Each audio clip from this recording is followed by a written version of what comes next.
वालेकुम ADP class biology.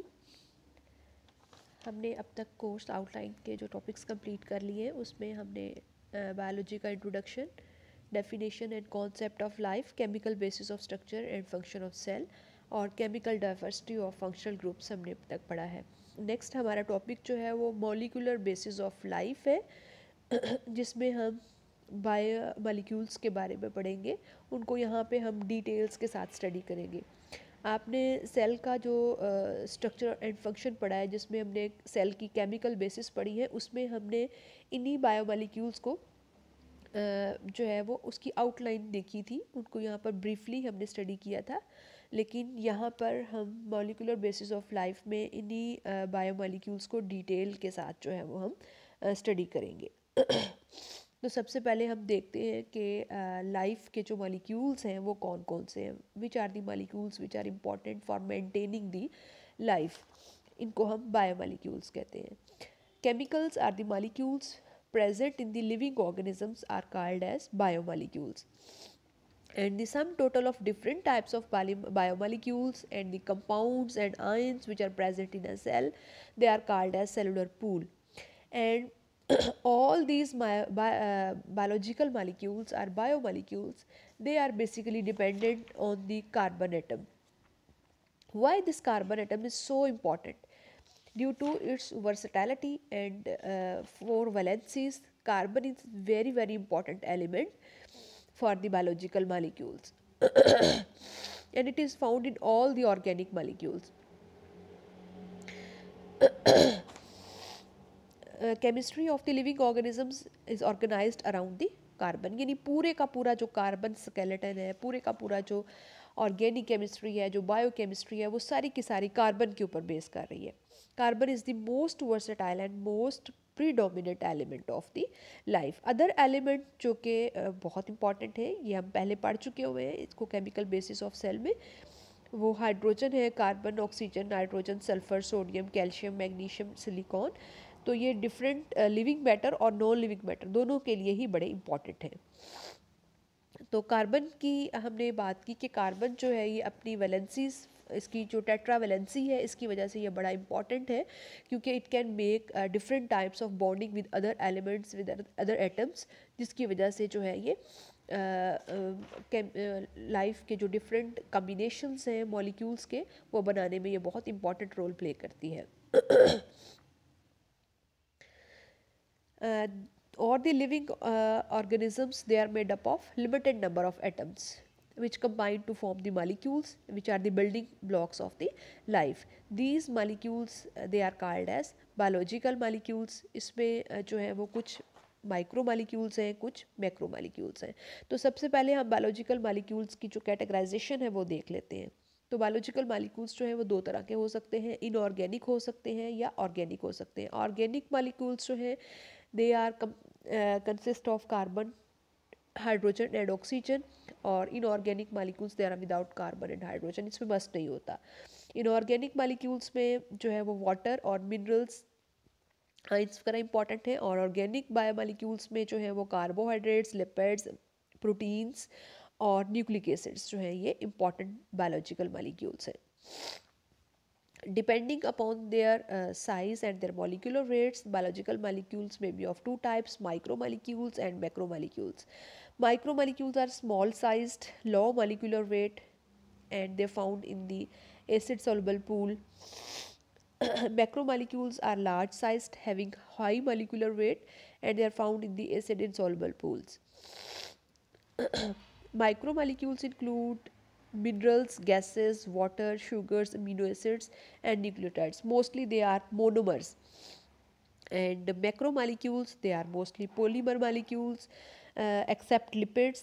They include carbohydrates, lipids, proteins and nucleic acids. The major complex biomolecules of the cell are proteins, carbohydrates, lipids and nucleic acids which include DNA and RNA. Proteins के जो building blocks हैं ये amino acids हैं, और इनका जो major function है cell के लिए, ये बेसिक, स्ट्रक्चरल और फंक्शनल दोनों तरह के रोल प्ले करते हैं। उसके बाद न्यूक्लिक एसिड्स हैं, जिसमें दो तरह के न्यूक्लिक एसिड्स आते हैं, DNA और RNA। डीएनए का जो है वो बिल्डिंग ब्लॉक्स जो है वो न्यूक्लियोटाइड्स हैं डीएनए और आरएनए के। डीएनए में बिल्डिंग ब्लॉक डीऑक्सी राइबोन्यूक्लियोटाइड है, जबकि आरएनए में राइबोन्यूक्लियोटाइड है। और डीएनए जो है it is the informatory molecule of the cell, जो कि इंफॉर्मेशन कैरी करता है, और RNA is involve in the protein synthesis for the cell for the life. Carbohydrates में जो है वो डिफरेंट टाइप्स के कैटेगरीज आती हैं। उसमें पॉलीसेकेराइड्स जो हैं इनके बिल्डिंग ब्लॉक्स जो है वो मोनोसेकेराइड्स हैं and they are the storage form of the energy of the cell. Then lipids, they are also the macromolecules. इनके बिल्डिंग ब्लॉक्स जो है वो फैटी एसिड्स हैं, ग्लिसरॉल्स हैं, and they store form of energy to meet long term demands of the energy of the cell. तो सबसे पहले जो है वो हम कार्बोहाइड्रेट्स को डिटेल में स्टार्ट करेंगे। Carbohydrates are the most abundant organic molecules in the nature, and these are those substances which contain elements such as carbon, hydrogen, oxygen, and having a general formula CnH2ON. They are also called as hydrate of the carbon, because the term carbohydrates is derived from the French term hydrate de carbon. Carbohydrates are often are defined as organic substances having carbon, hydrogen, and oxygen, where hydrogen and oxygen are in the ratios of the 2:1 as in the water molecule. Some major function carbohydrates perform as a biological molecule. They are most abundant source of energy and precursors of many organic molecules such as fats and amino acids. They are present as glycoproteins and glycolipids in the cell membranes and functions such as cell growth and fertilization, present as structural components like cellulose in the plants, exoskeletons of some insects in the form of chitin, and cell walls of the microorganisms, and storage form of energy glycogen to meet the energy demand of the body in the animal cells.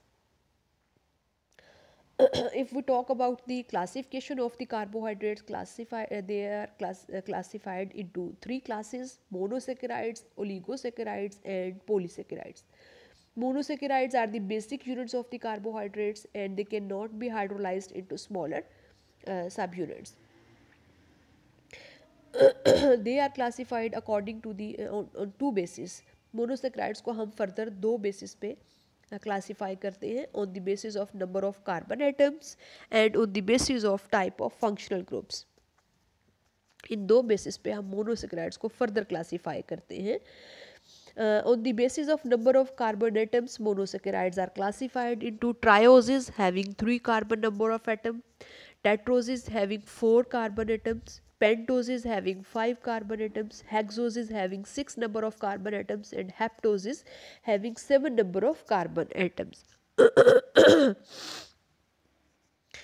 Trioses having general formula having the molecular formula C3H6O3, and examples include glyceraldehyde and dihydroxyacetone.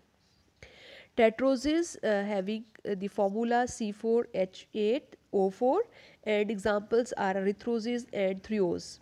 Pentoses having formula C5H10O5, and examples include ribulose, xylose, and arabidose. Deoxyribose also included in the pentoses C5H10O4. Then hexoses having the formula C6H12O6, and examples include glucose, fructose, galactose, and mannose. Heptoses having formula C7H14O7, and examples include pseudoheptulose and glucoheptose. Second classification is on the basis of type of functional group. ये हम पहले भी पढ़ चुके हैं functional groups पे, लेकिन यहाँ पर इसको दोबारा मैं बता देती हूँ कि on the basis of type of functional group, monosaccharides are classified into two classes. One aldoses and the other is ketoses. Aldoses monosaccharides, they have the functional group aldehyde, CHO group. इनको हम detail से functional group वाले topic में study कर चुके हुए हैं. Examples include glyceraldehyde and glucose. Glucose and glyceraldehyde. Glyceraldehyde is a 3 carbon sugar and glucose is a 6 carbon sugar. Glyceraldehyde and glucose, both these sugars are monosaccharides. They have aldehyde as their functional groups. You can see the functional group at carbon number 1. Then ketoses है, ketoses are the monosaccharides which have the functional group ketone. नीचे ये functional group दिखाया गया है, C double bond O, ketone group जो है इनके अंदर होता है एज अ फंक्शनल ग्रुप। इसकी एग्जांपल्स जो है वो dihydroxy acetone that is also a 3 carbon sugar, and fructose that is 6 carbon sugar, that is a hexose. And you can see the ketone at carbon number 2। Aldehyde जो है ये हमेशा जो है वो चेन के एंड पे या स्टार्ट पे होता है, कार्बन नंबर 1 पे होता है ये फंक्शनल ग्रुप, जबकि जो कीटोन होता है ये कार्बन नंबर 2 में पोजीशन पे, यानी सेंटर में ये आता है। यहाँ पर आप इसको फंक्शनल ग्रुप को कार्बन नंबर 2 की पोजीशन पे देख सकते हैं, और यहाँ पर आप इसको कार्बन नंबर 1 की पोजीशन पे देख सकते हैं। Then some of the derivatives of the monosaccharides, deoxy sugars हैं, deoxygenation of the ribose produces deoxyribose which is a structural component of DNA. Then amino sugars हैं, with one or more hydroxyl group of monosaccharides are replaced by the amino group, it form an amino sugar. For example, glucosamine which forms chitin, fungal, cellulose and hyaluronic acids. Then sugar acids हैं, which include the oxidations of the aldehyde are hydroxyl group which forms a sugar acid. Ascorbic acid is a sugar acid.